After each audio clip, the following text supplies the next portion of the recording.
Chidinma Okafor stood in the hospital corridor, her hand pressed against the cold wall, listening to a mother's desperate cries. "Please, doctor, he's my only son. There must be something we can do." The doctor's voice was professionally compassionate but firm. "Mama, your son needs a kidney transplant urgently. Without it, he has maybe 2 weeks. The surgery costs 4.8 million naira. Do you have any way to raise that amount?" The wail that followed made Chidinma's chest tighten. She'd come to the hospital to visit her neighbor's sick child. But this was something else entirely. She peered around the corner. An elderly woman, maybe 55, was on her knees in the hallway, her wrapper dusty from the market, her hands clasped in prayer, a palm oil seller. Chidinma guessed from the stains on her clothes. This was Mama Tobenna. "My son, my only child. I'm a widow, doctor. I sell palm oil in the market. Where will I find 4.8 million naira? The doctor touched her shoulder gently. "I'm sorry. I truly am. But the hospital needs payment before we can proceed. Perhaps contact relatives, friends, churches." After the doctor left, Chidinma watched the woman cry. Something in her spirit wouldn't let her walk away. She approached slowly. "Mama, I'm sorry. I overheard. Your son needs a transplant." The woman looked up, eyes red and swollen. "Yes, my daughter. Kidney failure. He collapsed at the construction site where he works. They say without transplant, he'll die. But I have nothing. Nothing." That night, Chidinma couldn't sleep. She was 28 years old, a teacher at a small private school earning 80,000 naira monthly. She lived in a modest rented apartment in Enugu. She had no husband, no children, no wealthy relatives. What she did have was one piece of land, her only inheritance from her parents who died in a car accident 3 years ago. That land, in a developing area of Enugu, was worth about 5 million naira. It was her security, her future, her plan for building a house someday. She lay in bed, staring at the ceiling, arguing with God. "That land is all I have. My parents died to leave me that. How can I just give it away to a stranger?" But the conviction wouldn't leave. She remembered her own grief when her parents died, how people had promised to help and then disappeared. She remembered the helplessness, the desperation. "God, if you want me to do this, give me peace." The peace that flooded her was overwhelming and inexplicable. At 2 a.m., she got up and knelt beside her bed. "Okay, God, I'll do it. I don't understand, but I trust you." The next morning, she went to the hospital and found Mama Tobenna sitting outside the ICU, staring at nothing. "Mama, I want to help with your son's surgery." The woman looked at her blankly. "My daughter, do you know how much?" "For 0.8 million naira. I know. I'm going to sell my land." Mama Tobenna's eyes widened. "Your land? But that's your inheritance. Your future. You don't even know my son." Chidinma smiled, though tears were forming. "I know what it feels like to lose family with no power to stop it. If I can prevent that for you, I will." The next 2 weeks were a blur. She contacted land agents, explained the urgency, accepted a slightly lower price due to the rush sale for 0.5 million naira instead of 5. She added 300,000 from her life savings, exactly 4.8 million naira. She paid the hospital directly. The transplant was scheduled immediately. The surgery lasted 8 hours. Chidinma sat with Mama Tobenna the entire time, holding her trembling hands, praying. When the surgeon emerged with a smile, they both burst into tears. The surgery was successful. He'll need time to recover, but he's going to live. 3 days later, when Tobenna regained consciousness, his mother brought Chidinma to his bedside. He was 30 years old, thin from illness but with kind eyes. When his mother explained what Chidinma had done, those eyes filled with tears. You sold your land? For me? A stranger?" Chidinma nodded, suddenly shy. "Just get well. Make your mother proud. That's thanks enough." He took her hand weakly. "I don't know how to thank you. You gave me life. Live it well. That's all I ask." She wrote her phone number on a piece of paper. "If you ever need anything, call me." 2 weeks later, Tobenna was discharged. He was weak, but recovering. He called Chidinma to thank her again, to tell her he'd never forget her kindness. "I'll find a way to repay you," he promised. "I don't know how, but I will." She laughed. "Just live, Tobenna. That's payment enough." But life had other plans. A month after Tobenna's discharge, Chidinma's landlord hit her with shocking news. Rent was increasing from 200,000 naira yearly to 400,000. "Property values have gone up. Madam, if you can't afford it, I have other tenants interested." She couldn't afford it. She'd used her savings for Tobenna's surgery. She had no choice but to move. A colleague knew of cheaper accommodation in ABA, about 2 hours from Enugu. It wasn't ideal, but it was what she could afford now, 120,000 naira yearly. The move was chaotic. She packed quickly, stressed about the cost of transportation, the new job she'd have to find. In the chaos, her bag was snatched at the motor park. Inside was her phone, some money, and her house keys. She got an ABA with almost nothing. She bought a new phone, got a new number, found a teaching position at a struggling school that paid only 50,000 naira monthly. Meanwhile, Tobenna, now stronger and back on his feet, tried to call Chidinma. The number was unreachable. He went to her old address in Enugu. The new tenants had never heard of her. Neighbors said she'd moved but didn't know where. He searched everywhere, hired people to help, checked schools, churches, anywhere she might be. Nothing. She had vanished. He sat with his mother one evening, frustrated and heartbroken. "Mama, the woman who saved my life, who gave everything for a stranger, I can't even find her say thank you." His mother took his hand. "My son, God knows where she is. When the time is right, your paths will cross again. I believe it. I have to find her, Mama. I owe her my life. Everything I do from now on has to honor her sacrifice." And he meant it. Every decision, every effort, every prayer, he dedicated to becoming worthy of the gift she'd given him. Meanwhile, in ABA, Chidinma settled into her new life, unaware that the man whose life she'd saved was desperately searching for her, unaware that their story was far from over, unaware that sacrifice and reward were on a collision course. 3 years later, Chidinma sat on the edge of her narrow bed in her tiny room in ABA, staring at the cracked ceiling and fighting back tears. She was 31 years old now. Life had been harder than she'd ever imagined. The school where she taught was struggling financially. Her salary had been cut to 50,000 naira monthly, and even that was paid irregularly. Some months she got 30,000. Some months nothing at all. She'd learned to survive on gari and groundnuts, to walk instead of taking buses, to wear the same 3 outfits in rotation until they were nearly threadbare. Her room was in a rough neighborhood where generator noise competed with loud music and shouting neighbors. The roof leaked when it rained. The walls were thin enough that she could hear everything happening next door. But it was all she could afford at 10,000 naira monthly rent. And always, there was a haunting thought. If I still had my land... Land prices in Enugu had skyrocketed. Her plot, which she'd sold for 4.5 million, would now be worth at least 8 million. Maybe more. She could have built a house, started a business, been comfortable. Instead, she was here, struggling, barely surviving. The worst part wasn't even the poverty. It was the mockery. Her relatives had found out what she'd done, sold her only inheritance for a stranger, and they were merciless. Last month, at her cousin's wedding, her uncle had stood up during the family meeting and addressed her directly. "Chidinma, you sold your parents' land. The land they died to leave you. For who? A stranger. A man you didn't know. Are you well in the head?" Her aunt had chimed in. "We have family members who needed help. Your own blood, but you chose an outsider? What kind of foolishness is that?" Her cousins had laughed.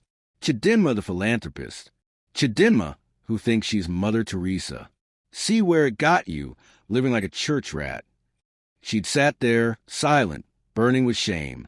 Even her church members whispered. Sister Chidinma gave away her inheritance. Such a kind heart, but maybe not very wise. The doubt had crept in slowly, insidiously, especially during the hard times. Like 3 weeks ago, when she got malaria and couldn't afford the full treatment.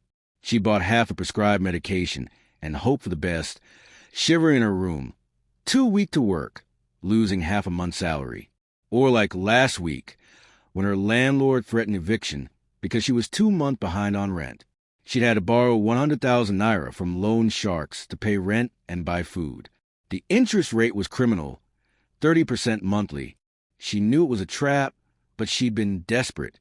Now she owed 130,000 naira after just 1 month. Tonight, lying in her dark room with an empty stomach because she'd skipped dinner to save money, the regret was overwhelming. God, did I make a mistake? She whispered into the darkness. Everyone says I was foolish. Maybe they're right. Maybe I didn't think it through. She thought about Tobenna. She'd saved his life, yes, and she was genuinely glad he was alive somewhere. But where was he? He'd promised to stay in touch, but his number had stopped working. He'd never called her new number because he didn't have it. For all she knew, he was living his best life, successful and happy, while she drowned in poverty and debt. I gave everything, she cried softly. Everything I had, and this is where it got me. Alone, broke, mocked by my own family. The bitterness surprised her. She'd never been a bitter person. But 3 years of struggle, of humiliation, of watching her decision cost her everything. It was breaking her. I don't regret that he's alive, she told God. I'm glad his mother still has her son. But God, why does my obedience have to cost so much? Why am I being punished for doing good? What she didn't know was that just 20 minutes away, in a comfortable estate in a better part of ABA, Tobenna was kneeling in his own prayer room, crying out to God, God, help me find her. Please. I've searched everywhere. I've hired people. I've spent money. Nothing. It's like she disappeared from the earth. Tobenna's life had transformed dramatically in 3 years. After his recovery, he'd thrown himself into work with a desperation to honor Chidinma's sacrifice. He'd worked construction jobs, saved every kobo, lived as cheaply as possible despite his mother's protests. 2 years ago, he'd started his own construction company with his savings and a loan. He'd worked 18-hour days, taken every job, built a reputation for quality and reliability. Now, Nwosu Construction Limited was thriving. He employed 40 people. He was worth over 50 million naira and growing. He bought his mother a nice house, sent his young cousins to good schools, become the family success story. But none of it felt complete without finding the woman who'd made it all possible. He'd moved to ABA 8 months ago to expand his business. He drove through the streets daily in his tinted SUV, going to sites, meeting clients. What he didn't know was that sometimes, when he drove down certain streets, a thin woman in worn clothes would be walking on the sidewalk, head down, heading to or from her teaching job. Sometimes their vehicles passed within meters. His tinted windows prevented him from seeing out clearly. Her exhaustion prevented her from looking up. Divine timing was at work, but neither of them knew it yet. 2 months after Chidinma borrowed from the loan sharks, they started harassing her. She'd paid back 80,000 naira in painful installments, but they claimed it only covered interest. They said she still owed 180,000 naira principal plus new interest. One Saturday morning, her cousin, the one who'd mocked her most viciously, came to visit. Chidinma, I wanted to see how you're living. She looked around the tiny room with barely concealed disgust. Ah, so this is where good deeds brought you. This is what being selfless looks like. Chidinma said nothing. You know that land you sold is worth 8 million now? If you kept it, you could be building your own house. Instead, you're here in this place. Still, Chidinma said nothing. That man you saved, where is he? Did he even call you back? Did he help you when you were suffering? No, you got nothing. You sacrificed everything and got nothing in return. After her cousin left, Chidinma broke down completely. She sobbed into her pillow, her whole body shaking. Maybe everyone is right. Maybe I was just stupid, naive, foolish. Deep in her spirit, a small voice tried to speak. But he's alive. His mother still has her son. That matters. But the doubt was louder. Yes, but look at your life. Look at what it cost you. Look at where you are. She almost regretted it. Almost. But she couldn't quite bring herself to wish she'd let him die. That was the only thing that kept her from complete bitterness. Somewhere, Tobenna was alive. Somewhere, a mother hadn't lost her only son. It had to mean something. It had to. 3 years of struggle. 3 years of mockery. Chidinma is at her breaking point, wondering if everyone was right. Was she foolish to give everything for a stranger? Meanwhile, Tobenna has become a millionaire and has been desperately searching for her for 3 years, and they're living in the same city without knowing. Have you ever sacrificed something and regretted it later? Or do you believe good deeds are always rewarded? Drop your honest thoughts in the comments. If you believe in divine rewards for sacrificial giving, smash that like button and subscribe to African Tales by Zion for more stories about faith, sacrifice, and God's perfect timing. Next chapter shows their shocking near-miss encounters and the moment everything changes. You cannot miss what happens next. The lone shark agents found Chidinma at Ariaria International Market on a Saturday morning. She'd gone to buy a small bag of rice with the little money she had left. She was walking through the crowded market when she heard the shout. There she is, the one who's been hiding from us. Her blood ran cold. She turned to see 2 men pushing through the crowd toward her, the agents from the loan company. Madam Teacher, you think you can run from us? People were starting to stare. Chidinma's heart was pounding. I'm not running. I've been paying. Paying. The lead agent laughed loudly, performing for the growing crowd. You paid $80,000. That's just interest. You still owe principal plus penalties. But I borrowed $100,000, and the contract says 30% monthly interest. You've had the money for 3 months. You owe 200,000 naira now. The crowd was gathering, curious and judgmental. Chidinma felt her face burning with shame. I don't have 200,000. I've been paying what I can. You're a thief, the second agent shouted, loud enough for everyone to hear. You borrow money and refuse to pay. Teacher by day, thief by night. That's not fair. Chidinma's voice was shaking. Fair? We'll show you fair. If you don't pay today, right now, we'll strip you naked in this market. Let everyone see what happens to thieves. It was an empty threat. They couldn't actually do that. But Chidinma didn't know that. She was terrified, shaking, tears streaming down her face. Please, I don't have the money right now. Give me time. We gave you time. Pay now or face the consequences. The crowd was murmuring. Some people looked sympathetic. Others looked disgusted. These teachers, they look respectable, but they're thieves. She borrowed money and doesn't want to pay. Probably using it for men, and now can't repay. Chidinma was drowning in humiliation.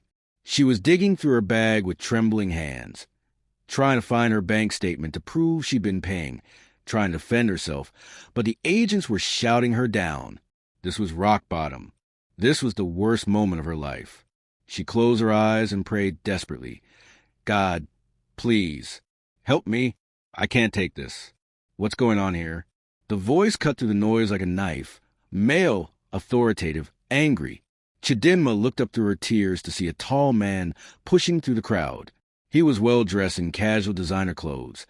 A crisp polo shirt, nice jeans, expensive watch catching the sunlight. The lone shark agents turned to him. Sir, it's not your concern. This woman owes us money.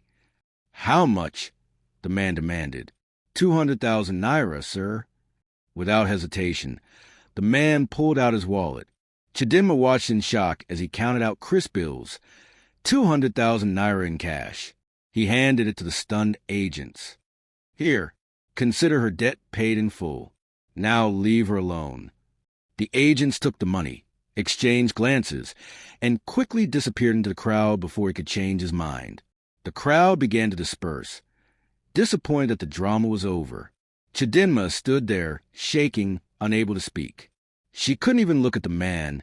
She was too ashamed, too humiliated. He turned to her. Are you okay? She nodded. still not looking up, wiping tears with trembling hands. Do those people know where you live? She nodded again. You should report them to the police. Those interest rates are illegal. It's exploitation. She finally managed to speak. Thank you, sir. I don't know how to repay you. I'll pay you back, I promise. Don't worry about it. His voice was kind. Just take care of yourself. He reached into his pocket and pulled out a business card. If they bother you again, call me. I'll handle it. She took the card with shaking hands. Thank you. God bless you. Something about her voice made him look at her more closely. There was something familiar, but he couldn't place it. She looked exhausted, much thinner than healthy, aged by hardship. Are you sure you're okay? He asked gently. She nodded quickly, desperate to escape. Yes. Thank you. Thank you so much. She turned and almost ran from the market, clutching her bag and the business card. She got home and locked herself in her room. She cried for 3 hours straight. Tears of humiliation, relief, exhaustion, and despair. That's it, she whispered. I've hit rock bottom. I was publicly disgraced, saved by a stranger's pity. This is my life now. This is what my sacrifice brought me to. Later, when she could finally breathe again, she looked at the business card through swollen eyes. T. Nwosu Construction Limited CO. Tobenna Nwosu. The name meant nothing to her. She'd never known Tobenna's surname. She'd only known him as Tobenna during those brief hospital visits 3 years ago. She put the card in her drawer. Another kind stranger, she thought bitterly. At least some people are still good. Meanwhile, Tobenna drove home troubled. Something about that woman bothered him. The way she cried. The way she'd said, God bless you. The exact phrase, the exact tone. It felt familiar. But he'd helped many people over the years. It could be anyone. He mentioned it to his mother that evening. Mama, I helped a woman today. She was being harassed by loan sharks in the market. His mother smiled. My son, you have a good heart. Just like the angel who saved you. I keep thinking, what if she's suffering somewhere? What if she needs help and I can't find her? His mother touched his face. God knows where she is. He'll bring you together when the time is right. I believe it. It's been 3 years, Mama. Then maybe the time is soon. Keep praying. Keep believing. God doesn't forget good deeds.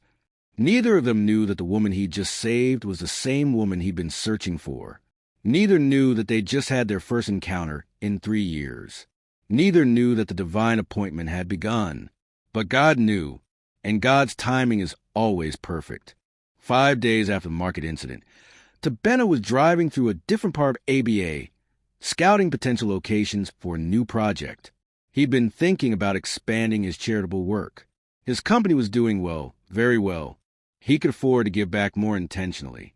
He passed a small, struggling-looking private school, Bright Future Academy. On impulse, he pulled over. Maybe he could sponsor some students, help with building repairs. Something. The proprietor, Mr. Ease, was thrilled to see him. Mr. Nwosu, please come in. How can we help you? Actually, I'm here to see if I can help you.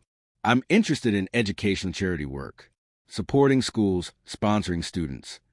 Mr. Ease's eyes lit up. Oh, that would be wonderful. Please sit. Let me get you some information about our school.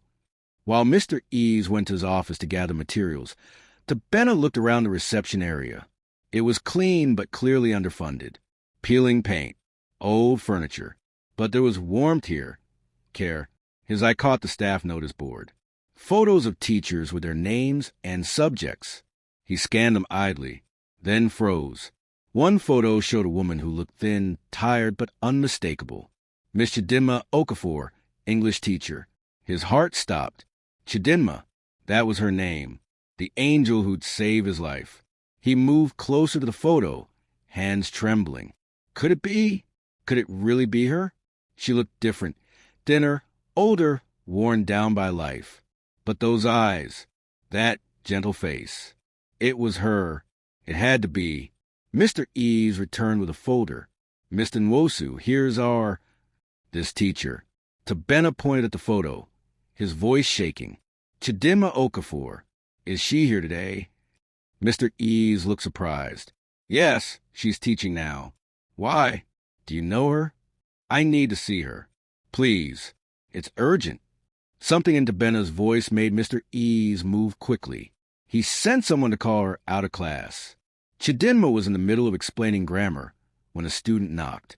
Miss, the proprietor wants to see you. There's an important visitor. Her stomach dropped. Important visitor? Had something happened? Was this about the loan sharks? She walked to the office nervously, smoothing her old blouse, wishing she looked more presentable.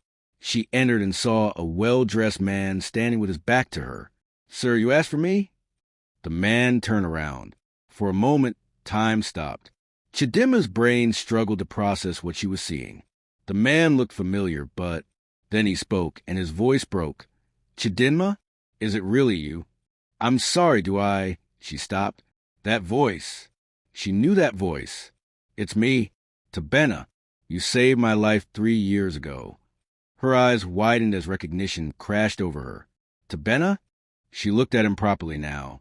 He was healthy, strong, successful looking. Nothing like the dying man in a hospital bed. You look so different.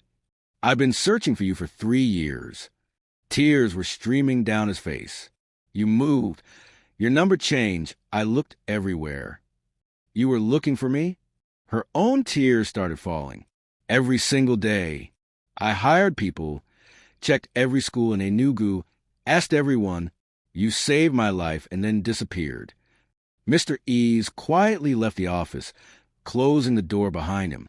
They stood there, both crying, 3 years of searching and struggle between them. I owe you everything, Tobenna said, his voice breaking. You sold your land for a stranger. You gave me life. And I couldn't even find you to say thank you. I'm just glad you're alive. You look so healthy, so successful. Successful because you gave me a chance to live. Everything I have exists because you saved me. Then something clicked in his memory. His eyes widened. Wait, the market. Last week, the woman with the loan sharks. That was you? Chidinma looked down, ashamed. Yes. I knew you looked familiar. I knew it. But you wouldn't look at me. I couldn't see your face clearly. He stopped, seeing her shame. His heart broke. Chidinma, what happened? Why are you struggling? Why are you in debt? She broke down completely. I sold my land to save you. After that, I had nothing. I had to move to ABA because I couldn't afford Enugu anymore. Lost my phone during the move, lost your contact. Life has been so hard. I've been struggling ever since. And everyone mocked me. My family, my relatives, they all said I was foolish. And sometimes, she sobbed, sometimes I wondered if they were right. Tobenna was devastated. You've been suffering all this time because you saved me while I've been building my life with the life you gave me. No, I'm glad you're doing well. Really, I didn't expect it to cost so much. Tobenna took her hands. Chidinma, listen to me. You think you lost everything? You didn't lose it. You invested it. And God is about to give you your return. What do you mean? I own a construction company. I'm worth over 50 million naira now. And every single naira exists because you gave me life. I've been living to honor your sacrifice. That's your blessing. No, you sowed a seed. Now you reap the harvest. How much do you owe? Total, rent, loans, everything? I can't accept. How much, Chidinma? Maybe 300,000, but... He pulled out his phone, made a call. Bring 500,000 cash to Bright Future Academy. Now, and bring the documents I prepared last month, the land transfers. To Chidinma, your debts are paid. Today, all of them. Don't argue. It's not charity. It's debt. I owe you my life. Within the hour, his assistant arrived. Tobenna paid off every debt, rent, loans, everything. Then he handed her an envelope. Open it. Inside were land documents. What? You sold 1 plot to save me. I'm giving you 3 plots. In a better area than your original land. Current value, 24 million naira. She couldn't breathe. Tobenna, this is too much. You already accepted. They're in your name. Registered. Done. But why? Because you gave when you had nothing. Now receive when I have plenty. Because God doesn't forget sacrifice. Because your obedience wasn't foolishness. It was faith. And faith always gets rewarded. Chidinma collapsed into a chair, sobbing. Everyone said I was stupid. My family mocked me for 3 years. I started to believe them. Tobenna knelt in front of her. They were wrong. You were obedient. And obedience always looks like foolishness to people who don't see what God sees. I almost regretted it, she confessed. When things got so hard, I almost regretted saving you. But you didn't stop being kind. Even in your suffering, your heart stayed good. That's why God is honoring you now. He stood, pulled at her feet. This is just the beginning. Chidinma, God isn't just repaying you. He's multiplying what you gave. You gave 1 talent. Watch him give you 10. After 3 years, they finally found each other. Tobenna has been searching desperately while Chidinma struggled and doubted. And now he's paying all her debts plus giving her 3 plots worth 24 million naira. She gave when she had nothing. Now she's receiving when he has plenty. Did you get chills watching this divine reward? What would you have done in Chidinma's situation? Would you have sold your only land for a stranger? Share your honest answer in the comments. If this story is restoring your faith in doing good, like this video and subscribe to African Tales by Zion for more stories about sacrifice, faith, and God's perfect timing. Next chapter shows a complete transformation and a beautiful ending. You'll want to see how this story finishes. The news spread through Chidinma's world like wildfire. Within a week, everyone knew. The teacher who'd sold her land for a stranger had been found by that stranger, and he'd made her wealthy. Her relatives, who'd mocked her so viciously, were suddenly silent. Her uncle, who'd called her foolish at the family meeting, showed up at her door 2 weeks later with a forced smile. "Ah, Chidinma, my daughter, I came to congratulate you. I always knew you were blessed. I always said." "Uncle." Chidinma's voice was quiet but firm. "You called me foolish. You said I was stupid for giving away my inheritance. You mocked me in front of the entire family." His smile faltered. I was just worried about you, that's all." "You were right, Uncle. I was foolish. By human wisdom, what I did made no sense. I gave everything to a stranger with no guarantee of return." She smiled. "But God's foolishness is wiser than human wisdom, and his rewards are bigger than human understanding."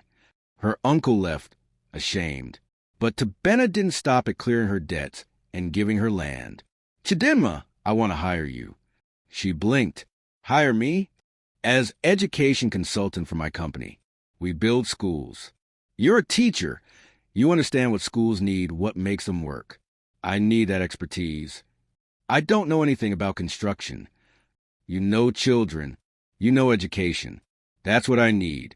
300,000 naira monthly salary. Company car. Health insurance. Benefits." She stared at him. 300,000? That's 6 times what I earn now. You're worth more, but it's a start. Will you accept? She accepted. Within a month, Chidinma moved out of her tiny room into a beautiful 2-bedroom apartment. Tobenna paid the first 2 years' rent as a signing bonus. She bought new clothes, professional outfits that actually fit, that weren't worn thin or patched. She ate proper meals. She could afford medication when she got sick. She sent money to genuinely needy relatives, not the ones who'd mocked her. And she was brilliant at her job. Her ideas for child-friendly school designs became the company's signature. Teachers loved the layout she created because they understood how children learned and played. The company grew even faster, partly because of her input. Tobenna and Chidinma worked together daily. Professional at first, then friendship, then something deeper. 6 months after their reunion, Tobenna's mother pulled Chidinma aside. "My daughter, I want to thank you, not just for saving my son's life, but for teaching him what love really looks like. Mama, I didn't. You loved a stranger sacrificially. You showed him that real love gives without counting the cost.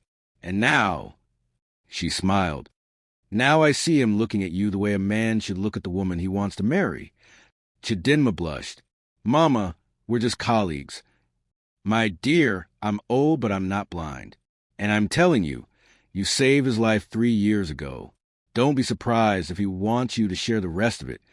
2 weeks later, Tobenna took Chidinma to dinner. A nice restaurant, candlelight, the works. She teased him.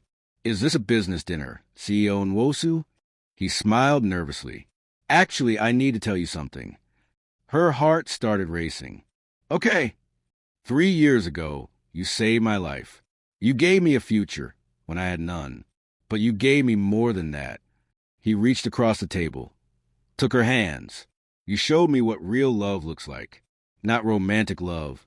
Though I hope we'll get to that. He smiled. But selfless, sacrificial love. You loved a stranger enough to give everything. That changed me, Chidinma. I didn't just want to survive. I wanted to live in a way that honored your sacrifice, to be worthy of the gift you gave. And somewhere along the way, I fell in love with you. Not because I owe you, though I do, but because of who you are, kind, selfless, brilliant, beautiful. He pulled out a ring. Chidinma Okafor, will you marry me? Will you let me spend my life showing you what your sacrifice created? Through happy tears, she whispered, yes. They married 6 months later. The wedding was beautiful, held in a hall Tobenna's company had built, decorated elegantly, filled with people who doubted Chidinma and people who believed in her. Her uncle tried to give a speech. We're so proud of Chidinma. We always knew she was special. Tobenna's mother stood up, interrupting him gently but firmly. Let me speak, she said. 3 years ago, Chidinma sold her only inheritance to save my dying son. Some of you, she looked directly at the uncle, called her foolish, mocked her, made her doubt herself. But she wasn't foolish. She was obedient to God. And today we're all seeing what obedience looks like when God rewards it. She gave 1 plot. God gave her 3, plus a husband, a thriving career, a purpose, and a family who loves her. She sowed in tears. Today, she's reaping in joy. The room was silent. So let this be a lesson, Mama continued. Never mock someone for being generous. Never call someone foolish for obeying God, because God sees, God remembers, and God rewards. 2 years later, Chidinma and Tobenna had a daughter named Amarachi, which means God's grace. The company was now worth over 200 million naira. Tobenna had made Chidinma a co-owner. You're not my employee, he'd said. You're my partner, in life and business. They started the Chidinma Okafor Foundation for Medical Assistance, helping people who couldn't afford life-saving treatments. In 2 years, they'd helped 47 people, some needing transplants, others needing surgeries, all desperate and hopeless until the foundation stepped in. One day, Chidinma was at the hospital visiting one of their beneficiaries when she saw a woman crying in the corridor. Madam, are you okay? The woman looked up. My daughter needs heart surgery. We have no money. They say without it, she'll die. I don't know what to do. Chidinma smiled gently. How much is the surgery? 6 million naira. We're poor. We'll never get that much. What if I told you someone will pay for it? The woman's eyes widened. What? Who? Why? Because someone did it for me once. A stranger saved my life when I had nothing. Now I pass it on. The woman wept. Chidinma arranged everything. Years later, sitting with her daughter Amarachi, Chidinma told the story. Mama, people said you were foolish? Yes, baby, they did. But you're not poor anymore. No, because I learned something important. When you give to God through people, God gives back through people. I sold 1 plot. God gave me 3. I helped 1 man. God gave me a husband, a family, a business, a purpose. I sowed in tears. I reaped in joy. Amarachi thought about this. So, I should always be kind, even if people laugh at me. Especially then, baby. Never regret doing good, even when people mock you. God sees. God remembers. God rewards. Tobenna walked into the room, overhearing. Tell her the best part, he said, smiling. What's that? Chidinma asked. Remember your original land? The one you sold for 4.5 million. Of course. I found out which plot it was, and I bought it back. Chidinma gasped. You did? It cost me 12 million, but yes, it's back in your name. Plus the 3 plots I already gave you. Plus this house we built. Plus our business. Plus our foundation. He knelt beside Chidinma and Amarachi. You gave when you had 1 talent. God gave you back 10. You gave everything to a stranger. That stranger became your destiny. Chidinma cried happy tears. I almost regretted it. When times were hard, when people mocked me, I almost regretted the sacrifice. Tobenna wiped her tears. But you didn't stop being kind. Even in doubt, you chose love. That's why God honored you. Not because you're perfect, but because even when you doubted, even when you struggled, you never became bitter. You kept a good heart. Years later, people would tell the story of Chidinma, the teacher who sold her only land to save a stranger, and how that stranger became her greatest blessing. They told it at weddings, at churches, at family gatherings. And every time, the lesson was the same. Sacrifice is never wasted when it's given in love. Obedience looks like foolishness until God reveals his plan. What you give in faith, God returns in abundance. And sometimes, the stranger you help is actually your destiny in disguise. Chidinma would smile when she heard these stories, holding her husband's hand, watching their daughter play. From one plot to an empire, from mockery to testimony, from regret to rejoicing, from sacrifice to abundance. The woman who sold everything for a stranger discovered the stranger was her answer all along.